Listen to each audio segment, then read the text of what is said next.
Chapter 6. Ryan. Ash rang half an hour after I got home. Tara was just the same. The girl Ash knew from her netball team and another friend had been to the hospital to see her. I didn't tell him how I'd gone there too, and how I'd met Tara's father.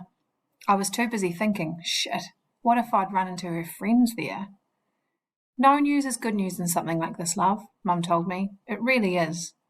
Yeah, I know, I said, and I did, but not the way she meant it. No news was ever going to be good for me now. Since the patient had suffered such a severe impact, regular blood and urine tests were made to check the state of her kidneys. There was concern at the possibility of sudden seizures or fits. These are a grave danger to closed head injury patients, as they increase the brain's demand for oxygen while actually reducing the supply. Very gentle physiotherapy, focusing on chest and side massage, was begun. Tara. Darkness. Heat somewhere. In my head? But darkness, silent and slow, and growing all around. Ryan.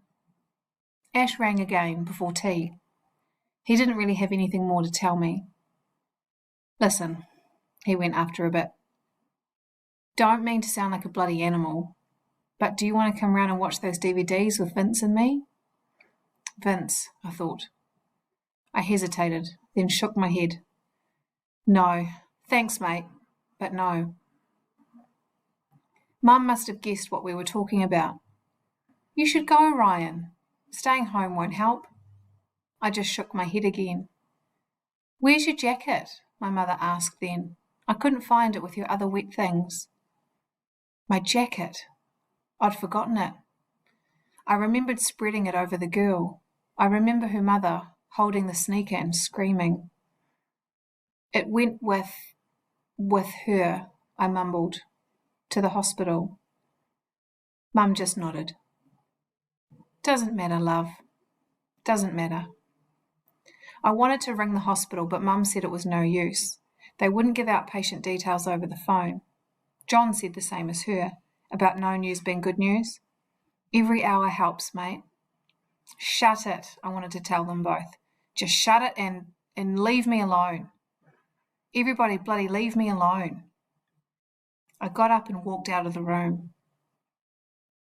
Less than 24 hours after I'd maybe killed a girl, I went to bed. I didn't want to. I was frightened of what I might dream.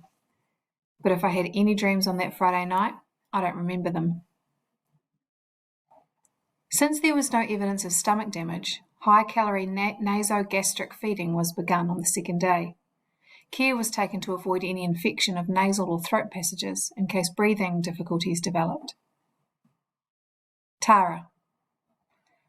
There was something up my nose.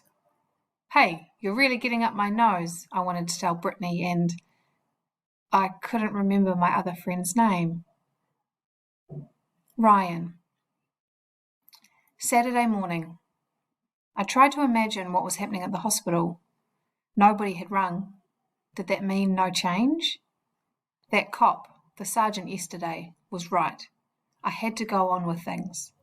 I had to focus, like Taekwondo teaches you. John was at work again, making up the time he'd missed on Friday. So I told Mum, I'll do some TKD this morning, then work on school assignments this afternoon. She nodded. Her eyes were tired and raw. Look after yourself, love, she said, and hugged me. That just about started me howling again. I've got a padded punching bag that hangs from a post John put up beside the garage. I did 10 minutes stretching and loosening up, then I poured myself into kicks and punches at the bag. Roundhouse kicks, front kicks, spinning reverse kicks. My chest heaved and my muscles burned. I had to suffer. I had to be hurt too, just like Tara was. Finally, I slumped on the concrete, head between my knees, dragging in breath while the world kept spinning around me. The phone shrilled inside the house and my back went cold. How long till I could hear a phone without being terrified? The back door opened and I kept staring at the concrete. It's Ash, love, Mum called. I heard my breathing start again. Hi, mate, how's it going? Those 5 words are about as much as Ash usually speaks in a whole day. By his standards, he'd been gabbling since Thursday night. We talked for a while about nothing much. I wanted to ask if the girl he knew had been to the hospital again, but I was too scared. Then he said, "Vince is here," and my best mate came on the line.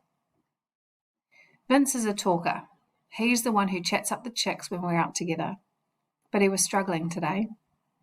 After a bit, he ran out of things to say. "You coming round?" he went. "Nah, got some stuff I better do." I could hear the relief in Vince's voice as he said, "See you then," and hung up. I stood there for a few seconds. Didn't he bloody understand what I was going through? When was he going to face up to what he'd done? I began to stab at the phone. I'd tell him. Then I stopped. John came home at lunchtime. Pio didn't even recognise his car, mate. He and Mum sat on at the table after we'd eaten, drinking coffee and talking. They hadn't got a Saturday paper, I realised. They usually read the Saturday paper after breakfast and lunch. I could guess why they hadn't got it this weekend. I wondered how many kids at school knew what had happened, what they were saying about me. I did a couple of hours' work on an information technology assignment I'd usually have whizzed through in half an hour. Then I sat staring out at the garden. John and Mum were there, bent over some shrubs that needed cutting back. Most Saturdays I'd be down at Southside Plaza by now, pigging out on McDee's, watching the chicks with Vince and Ash. I wondered if they'd gone there. But mostly I wondered about the girl. I sat there trying to imagine it, clenching my fists till my fingernails stabbed into my palms. She was still the same. She was going to be a cripple. I kept seeing that neck brace. She was going to be a vegetarian, but I couldn't even think of that. My head jerked back and my eyes screwed shut if I pictured it. The other possibility, that she was better, was something I couldn't think about either. The phone went again, and when I made my body move to get it, a voice I didn't recognise for a second said he was Richard Gower, Tara's father, and 4 hours ago his daughter's heart had stopped.